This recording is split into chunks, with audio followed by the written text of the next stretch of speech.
வெயிலுக்கு குளிர்ச்சி தரக்கூடியது இந்த வந்துட்டு வெள்ளரி பழம் எப்போ கிடைச்சாலும் வாங்கி சாப்பிடுங்க. இதுதான் சீசன். இப்போ தான் நிறைய கிடைக்கும். இந்த மாதமும் அடுத்த மாதமும் நிறைய கிடைக்கும்.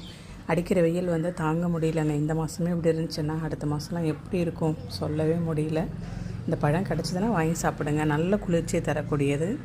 நல்ல பழமாக இருந்தால் மட்டும்தான் அந்த மாதிரி தோல் எடுக்க வரும். இல்லைனா அதுவே ஒட்டிக்கும். ஒரு மாதிரி மஞ்சளும் பச்சையும் கலந்த மாதிரி பார்த்தீங்களா, அது வந்து இந்த மாதிரி வந்து தோல் எடுக்க வராது. ஸோ நல்ல பழமாக பார்த்து வாங்கிக்கோங்க. இதில் சர்க்கரை போட்டு தொட்டு சாப்பிட்டாக்கா அவ்வளோ சூப்பராக இருக்குங்க. இது அப்படியே கூட சாப்பிடலாம். சில பேர் ஜூஸாக தான் குடிக்கணும்னா நம்ம இப்போ எப்படி ஜூஸ் செய்யலான்னு பார்க்கலாம். இப்போ கட் பண்ணின பழத்தை ஒரு மிக்ஸி ஜாரில் போட்டு நாட்டு சக்கரை போட்டுக்கோங்க, ஐஸ் க்யூப் போட்டுக்கோங்க. அவ்வளோதான், தண்ணியும் ஊற்ற வேண்டாம். அந்த ஐஸ் க்யூபே வந்துட்டு போதுமானதாக இருக்கும்.